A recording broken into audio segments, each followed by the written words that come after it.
All right, welcome Amy. And Thank you. folks, we're gonna have to be really, really nice to Amy because she got stuck in that terrible weather and actually didn't arrive in her flight till early this morning after trying to leave last night. You need to tell the weather in New York. And We're she's not still- crazy. We know we're in Southern California. Right, I was in New York until 3 in the morning today. right, and she rallied to come Hey. here, so come on, let's welcome her properly. All right. Okay, so these guys saw the video, but I'd love it if you could just tell them a little bit more about what makes the Griot unique, what is it as a platform, who the audience is, give them a better sense of what you guys are doing over there. Sure. Okay, so I joined the Griot about a year ago from a couple decade career to this point in media, in both print and more recently digital. And I've, during the course of my career, gone back and forth between larger mainstream brands and then also more niche brands that focus on targeted audiences like African Americans or an urban demographic or the teen demographic or what have you. I joined the Griot a year ago because I was really interested in a platform that was so focused on the stories, right, that affect African Americans, because that's what a Griot is. A Griot is a West African storyteller. That's the derivation of the name. And what the site does is focus on the stories that most impact the African American community. So mostly in the realm of news and culture, and really social justice is also our biggest core competency. And it's just really interesting to have this platform right now, of course, in the middle of what's happening in the country politically. So it's just very interesting to be able to work with a brand like the Griot that has the authenticity and the brand equity already built into it. So really, I guess in sum, it is a news and culture site, for African Americans. The thing that really sets us apart is, I guess, the level of journalism. There's a lot of media brands out there right now that talk about the news versus telling you what the news is and really giving you like a solid journalistic perspective. So at the Griot, we really pride ourselves on being a best-in-class news organization. So we're going to tell you everything about the sort of topical issues, of course, that affect the African American community, and we will give you some op-eds about the news, but we're really giving you a more broad journalistic perspective on what's happening. And then fun culture stuff too. Talk a little bit about the fun and culture stuff too. So, we are owned by Entertainment Studios, which is owned by Byron Allen. I don't know, you may have... How many of you know who Byron Allen is?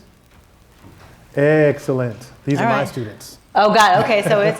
So Byron's, I don't want to say he's on the come up because he's spent the past quarter century, building his billion-dollar enterprise. But Byron Allen launched a company called Entertainment Studios, which has expanded greatly from a small little company into an entertainment corporation that has, because we have I guess 7 or 8 networks. He just bought a film distribution company, the Griot he bought 2 years ago, and then he also recently bought the Weather Channel. I'm not sure if some of you guys have heard about that. And then he just got a $500 million credit line for more acquisitions and is presently looking at Tribune Media very seriously. So his ultimate goal is to create the world's largest media company. But at present, it's very focused on entertainment. And Byron in particular, his origins are in comedy. He was a comic first and then expanded on his just absolute brilliance to be able to create this whole company. So we're very fortunate to be owned by Byron and to be within the umbrella of Entertainment Studios because it allows us a hub here in Los Angeles and also access to the entertainment industry in a way that many of my competitors don't have. So in that context, you've got an incredible platform, very specific target market. 10 years ago, if we were having this conversation, I'd say, so how many banner ads do you have? Now, obviously, that's a very different, talking about monetizing that audience is a very different conversation. Can you talk a little bit about that and how, and what KPIs matter in that context? Right. So, obviously digital media is continually going through an evolution. And it will just be going through an evolution, I don't know, forever probably. Every 6 months you look up and you're like, oh my God, there's this entirely new thing that's happening now. So, monetizing the audience even a couple of years ago is different than monetizing it today. I think that one of the things that digital media brands are discovering is that it's just not enough to have a business model based on advertising revenue alone. That's generally speaking not going to allow you to scale your brand. I mean, of course, that is a big chunk of our revenue.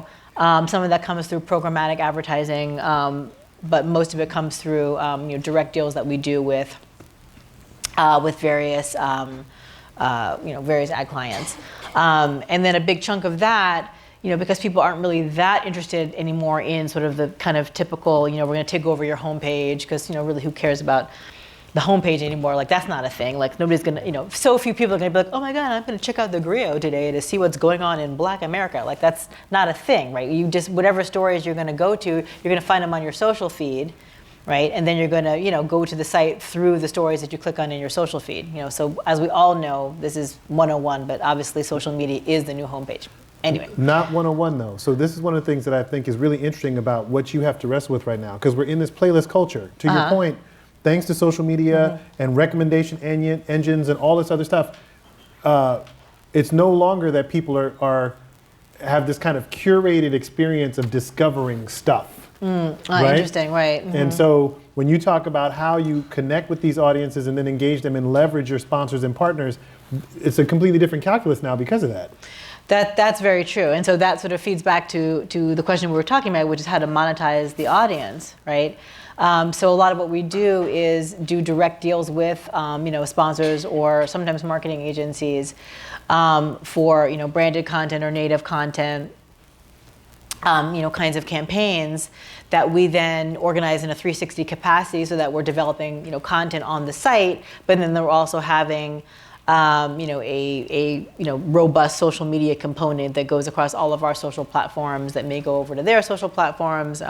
Maybe we'll have an event component. Like the key to working with clients these days is expanding beyond the sort of typical banner ad kind of model. But really, social media is a very interesting conversation, right? Because it is the new homepage. It is a way of getting people where they are. Everybody's talking about the distributed content model. How much can we overlay that into our business model? How much can we monetize our social media footprint?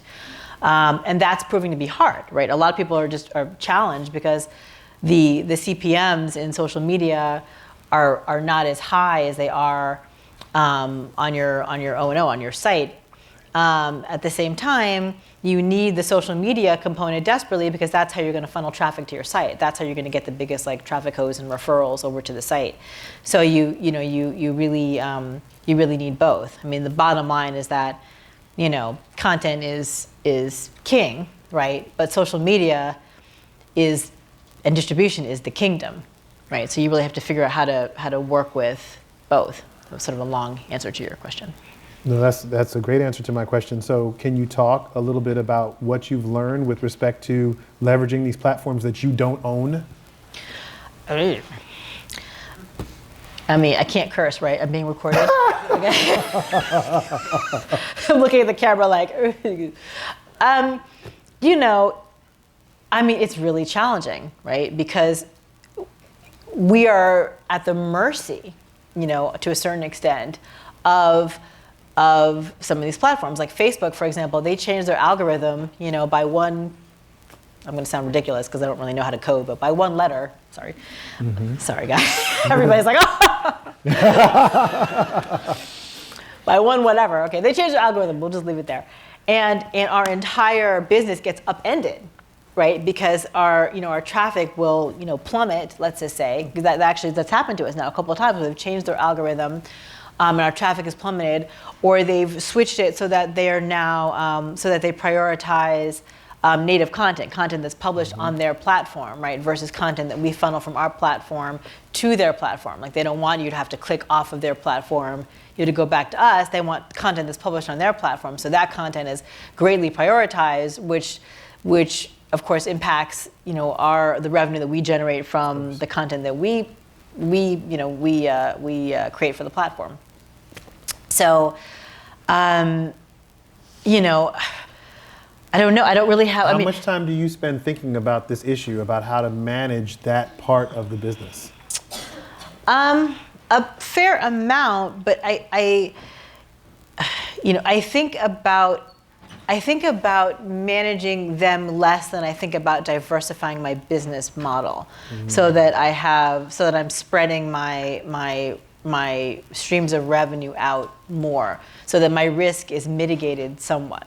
Right, because the last time that Facebook, for example, changed their algorithm and our traffic dipped by, whatever it was as a result, of course that immediately impacted our revenue. Like, our revenue was like, psh, and that can't be. And so then you went and got a bunch of Russian bots. That's what we do. Yeah, right, exactly. right. I was like, Sergey. I'm kidding. Just kidding. Just kidding. Just kidding. But yeah, so in that environment, talk a little bit about what you measure. We always talk about CPMs and so on, and click-through rates and all this other stuff. But what are for you, running your business, what are the data points that matter most? It's kind of the classic data points, to be honest. I don't have anything like super unique and like groundbreaking to say. It's like, the same stuff that you guys already know about, uniques, page views. There's a lot of click-through rates on videos. A lot of times, because we're creating so much content for, with brands right now, they are very specific about wanting to understand, exactly the level of engagement that, that our users are having with their content. That's obvious. And then the standard, if we're specifically working with them on certain types of ad units, how much are my users clicking through to their ads and through to their, they're very sophisticated. Now they can measure the level of, I think, I can't remember what the technical term is, like purchases, once they click through, my users have clicked through over to their platforms. Really, from a site perspective, like that's just, that's still the most meaningful thing. But then I guess you talk about social media, and there's all sorts of different forms of engagement on social media that are relevant, that are still challenging to monetize, right, but are still meaningful, right? Okay. It's like, on Facebook, there's a difference between likes and followers, right? So those two things are very meaningful. For your page, likes is just somebody who appreciates the page, and followers is somebody for whom that content actually rises to the top of their feed. It's basic. And then there's all of the measures of engagement that you can do across all the different platforms. They're a little bit different, but they all basically center around how much people are engaged with the content. Bottom line, how much people engage with the brand. That's just the thing. How much people engage with the brand. Well, and from that point of view, when you think about the portfolio of content that you have and what you're trying to acquire, are there any metrics that matter on that side as well? When you start thinking about what that's going to translate to in terms of followers, audiences, click-throughs, et cetera?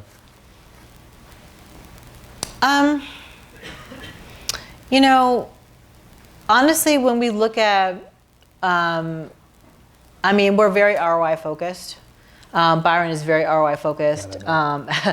As a CEO, he's just like, okay, like how is this going to make me money? Which I understand. That is absolutely his prerogative, and that makes total sense. And so, whenever we look at content that we create, content that we acquire, potential brands that we acquire, verticals to launch, all of the above, all of those categories, we are thinking about how the expenditure on said content is going to translate into either traffic, which we can monetize through CPMs and ROS, run of site advertising, which we still have a significant amount of. Whether we can use it as a fulcrum to develop a relationship with a particular brand.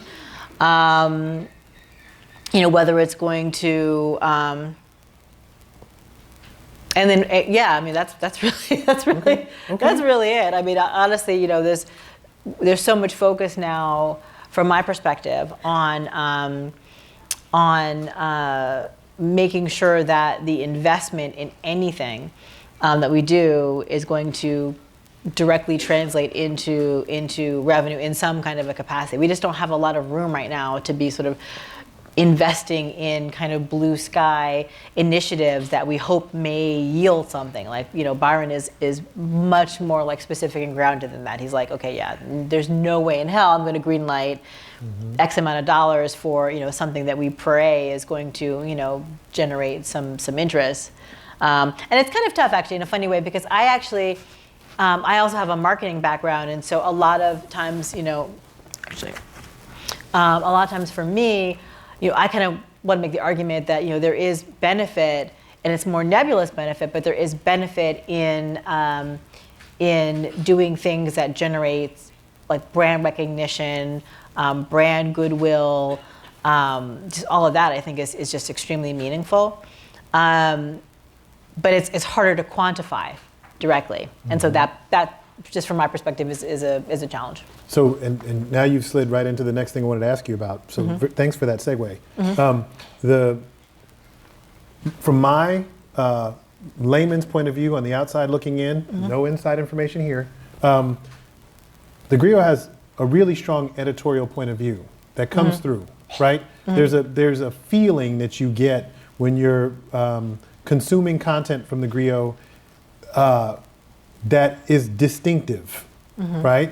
Which, to your earlier point about the challenges of making sure that everything can be monetized and so forth, kind of runs counter to that and feels a lot more like what you just said with your marketing hat on about wanting to make sure that you have differentiated yourself. So can you just talk a little bit about the leadership challenge of being in a world where everything can be measured, you've got 2 or 3 key metrics, and at the same time, you have to make sure that the rest of your stakeholders see the universe the way you do so that you can get the right things happening from your perspective, sometimes in the face of the conventional metrics or the conventional thinking? Okay, I'm going to translate all that into what layman's terms and what I think you mean. Because it's interesting, right? I think maybe what you're saying is that in telling the stories relating to the African American community, we sort of necessarily have a political bent, right? Because there are certain issues that face, you know, Black people, right? That kind of fall within a political orientation, right? So that is true. So we do have like a broad array of journalism, but it is definitely, you know, unapologetically slanted toward the perspective of the majority of my users. That's absolutely true. And that particular content is actually it's interesting. It's the content that generates the most traffic because I've got a very engaged and political target or a demo, reader base. But it's also, so that generates traffic, which of course generates CPMs broadly, but it's actually the least monetizable, like directly monetizable content because it's not brand safe for a lot of brands, right? There are some brands like Nike that are just sort of, you know, jumping in with you know, feet first, and we could talk about that, the brands that are embracing a political perspective and doing some calculus about their demographic and the way it's going to age and you know, change over time and you know, whether they can lose a particular set of people toward the end of getting a whole new set of people or what have you. But so I'm always balancing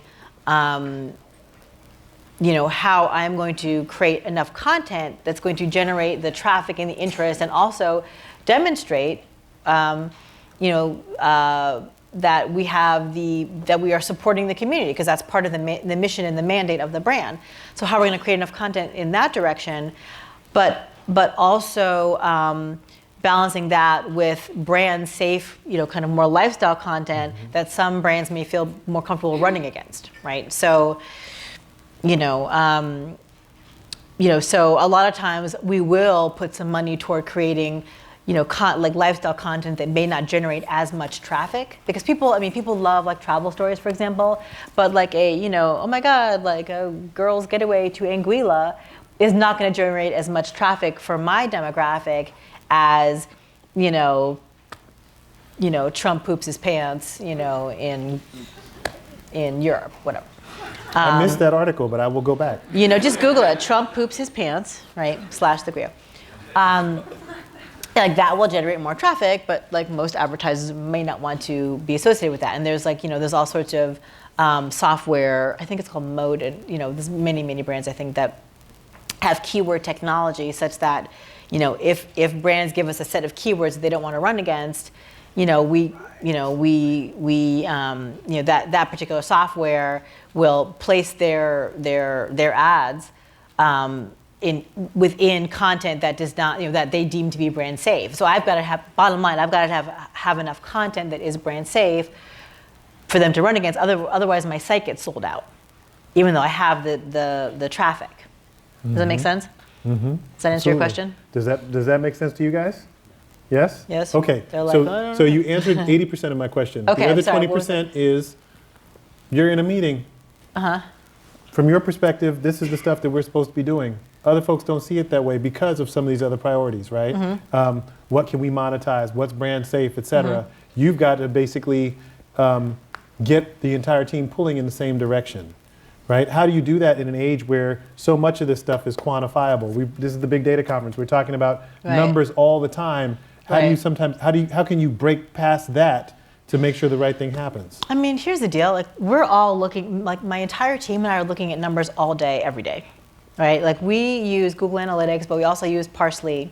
I don't know if some of you guys know about Parsley. It's another real-time measurement tool that basically breaks down every piece of content on the site. So I know at any given time, what stories are performing well, which authors are performing well, where my traffic is coming from. Is it coming from social? Is it coming from search? Is it coming from, something else?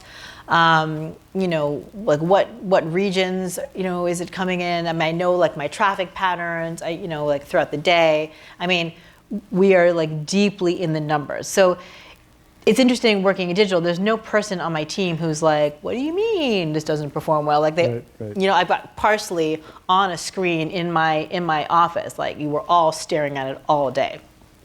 So, and we have I've got, my team, they give me traffic reports every single day.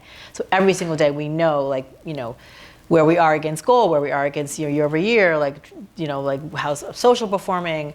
So, we're no longer in the world of like, oh my God, what a cool story. Like, we're now analyzing, what specifically is going to perform at any given time. And we're looking at even more software to help us drill even further down into what performs best. So, so it's not, so I think my bottom line is that, the Griot has to stay true to its mission, right? And to its mandate. We have to, because that's our brand equity, right? Our brand equity is, being like the number one news and culture site, dedicated to the stories that, most impact African Americans. And my demographic, my target demo is really deeply engaged, but also very sensitive to authenticity. So if somehow we're shifting in a direction that doesn't feel authentic or doesn't feel supportive, then they'll immediately sense it. So we have to just stay focused on that. But as long as bottom line, as long as we do that, this is a business. Like, I'm not gonna sit here and be like, oh my God, all I wanna do is like tell stories about, like that's not what we do for a living, right? So as long as I'm fulfilling my mandate, I'm cool with, generally speaking, I mean, as long as it doesn't counter, as long as it doesn't harm my community, I'm good with whatever interesting money-making idea somebody might put forth or a brand might put forth. I mean, that's cool. If they want to do, horse racing, maybe that was a weird example, but you know what I'm saying? If they want to do something kooky, I again, as long as I am fulfilling my mandate and doing what I need to be doing for my target demo, then we can all be creative, and everybody on my team is kind of in the same universe. Okay, so You know? I'm going to ask you a non-data, only slightly business-oriented question, and Yes. then I'm going to open it up to you guys. So I'm going to ask you guys to use these microphones here in the middle so that we can catch the questions, because we're recording this too. So if you have a question about anything related to what we've been talking about, go ahead and just queue up on these mics in the middle, right? So here's my last question before we let these folks jump in. You mentioned the current political climate a couple of times. Obviously, what's been happening over the last couple of years is deeply impactful to a bunch of kind of underserved groups, right? But being in the content business, my question for you is this political environment good for you? Bad for you? Something else for you? Just unpack that for me a little bit. That's an interesting question. I mean, it's bad for everybody.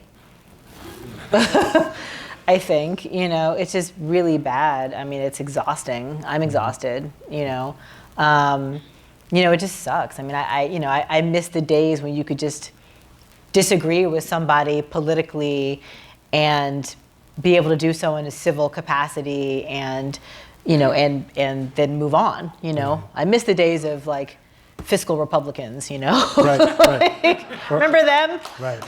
Like, Or arguing about tan suits. yeah, you know what I mean? Like, I really miss like that kind of civil discourse around politics. So I cannot say that what's happening in this country is good.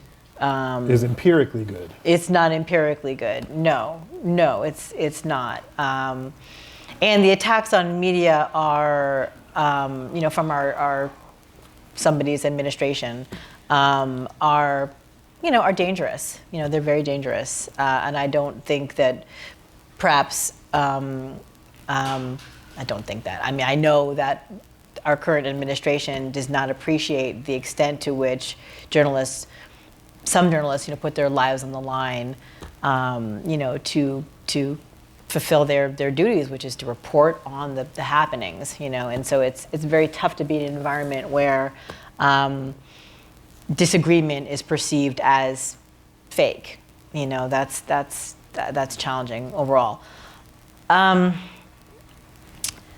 But to your point, I understand what you're saying.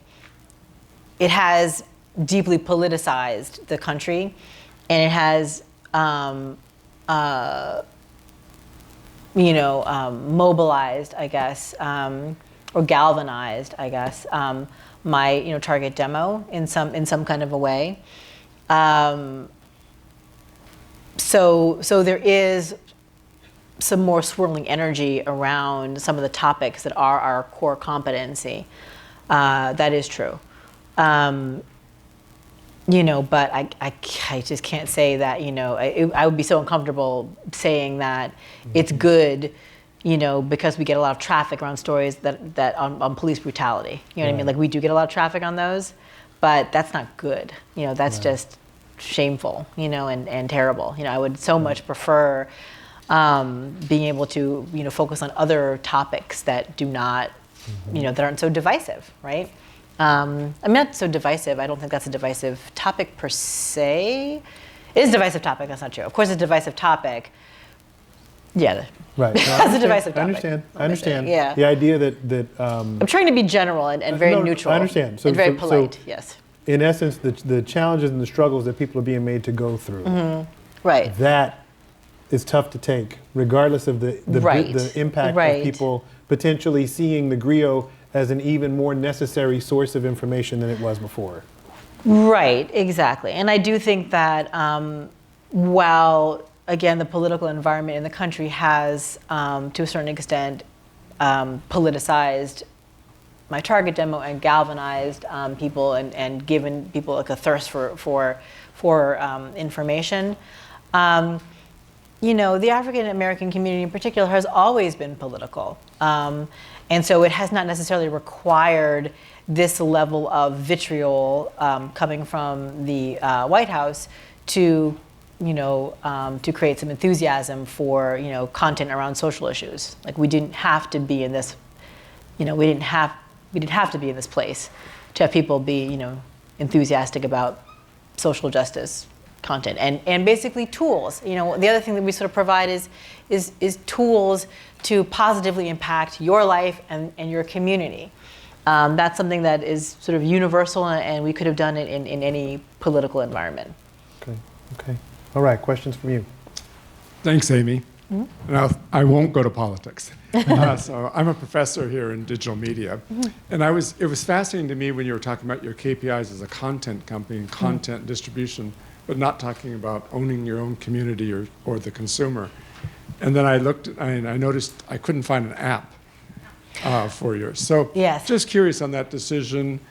Are you thinking about it, and why? And oh my gosh. Just some color on that. Totally, yeah, we have so much more to do. That's a great question. We have so much more to do. So when you look at the Griot now, it is nowhere near what it's going to be. So, like I said, I got there a year ago. Some of my plans were frankly delayed because Byron just acquired the Weather Channel, what was it, 6 months ago? And so I had to kind of like dial, because I'm, like, okay, let's go. But I had to dial back a little bit because he was very focused on, understandably on the Weather Channel. And now that the dust is cleared on that acquisition, we're able to really move forward. And so, I'm going to be redesigning and relaunching the entire site because the site looks like it's from 2005. I love 2005. Dude, but not for like a site. Our site looks, it looks, I'm redesigning the logo, like, we haven't, we've started to, we actually have a really interesting tech stack from the Weather Channel that I'm hoping to use and reskin, for the Griot. That's going to be really, really interesting. We're looking at, an OTT like, AVOD or SVOD offering. We're obviously looking at going deeper into event marketing. Like there are just so many other things that we're going to be doing that I'm really excited about. So stay tuned. Okay. Hi, Amy. Thanks for being here. So you talked about the challenges of advertisers being brand safe and not wanting to be next to certain content. But as you alluded to, there are brands like Nike that have found it beneficial to enter into the spaces that your site is an expert in. So I was wondering if there's some effort that you are making or have thought about making to work with the engagement data that you do have and maybe relationships with your existing advertisers that aren't afraid to appear next to that content to demonstrate that it is not a dangerous proposition, that it is something that brands should actually want to associate themselves with. Totally. Yeah, that's a good question. I think that really the best thing brands can be is authentic. Just bottom line, just across the board in every category of anything, the best thing a brand can be is authentic and consistent. And so as we are going out to talk to our advertisers, our potential advertisers, our existing relationships, the agencies that we work with, et cetera, we have been very particular about staying true to what we do, right? So on one hand, we're of course, open to the brands that have said, okay, fine, listen, we can't run against this particular kind of content because it just doesn't work with our, children's breakfast cereal. You know what I mean? Like perhaps, you don't want, oatmeal next to Sarah Sanders. I can understand that. Like that might be weird, right? There are other brands that have been very specific about the messaging that is core to the Griot, and we haven't strayed from it. So we've actually found that, we've had to, kind of work with the brands that want to run in like brand safe environments. Our relationship with these other brands has strengthened, and maybe that's sort of the larger point, is that at the end of the day, a lot of brands realize that, time marches inexorably forward. Demographic shifts are happening in another inexorable way. And so it is what it is. I mean, we are moving toward 2040 where this country is going to be a majority and minority. Millennials are coming and have a different political bent in general and a different exposure to multiple cultures, et cetera. And this country is shifting. I mean, it is happening. It is not going to stop. So right now we may be going through this, this period of a renewed sort of conservatism, but that's just not where the country is ultimately going. Bottom line, it is what it is. So there are these brands that recognize that and with whom we have improved our relationship, both philosophically and also financially. Love it. So I'm reserving the last question. Any advice for our MBA students out there? Besides, don't try to fly back from New York the day before.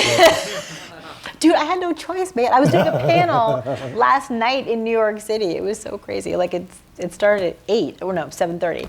Right. Anyway, advice for MBAs. That is really interesting. I don't know. I taught a course at Kellogg before I left. I was in Chicago for 4 years before I moved to LA. I was running Ebony, and I taught a course at Kellogg in media and marketing. So many people ask me, like, where do you think like technology is going? Like, where's media going? Like, what should I do? Should I go, to work for a startup? Should I work for an established company first? Should I try to like get best practices experience and then take that to a startup? And, I don't know. I think right now there's just not a big. I can't really point anybody toward a particular path, right? There's just too much. Range and there's too many shifts happening too quickly, So I think that the best thing you can do is really think about your life in a way that is going to give you the most, the most kind of like energy and fulfillment. I mean, life is fascinating. Like if you're only focused on, like your kind of particular, not your goals, but like.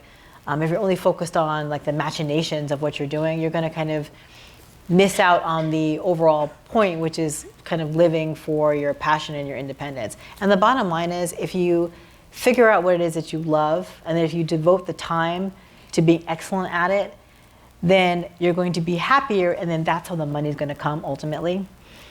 This is a very annoyingly liberal artsy answer to your question. I understand that, but I don't really have anything else because there's just too much. I mean, you could go out to San Francisco and like work in a startup, and that'd be great. But then you're going to miss out on having the sort of like best practices experience. But if you get stuck in a big corporate environment, are you going to ever be able to translate out or transition out? Yada yada. Just be curious too. I mean, information is shifting all the time. Like that's the other thing. You should really endeavor to stay on top of. Industry innovations, in whatever industry you want to go into. I mean, that's kind of, again, more 101, but that's so critical as you move in whatever direction you want to go in. No, I love that advice. And I'm sure that's why all of you are here today, to track those innovations. Amy, thank you so much. So happy to have you here. Thank you for having me.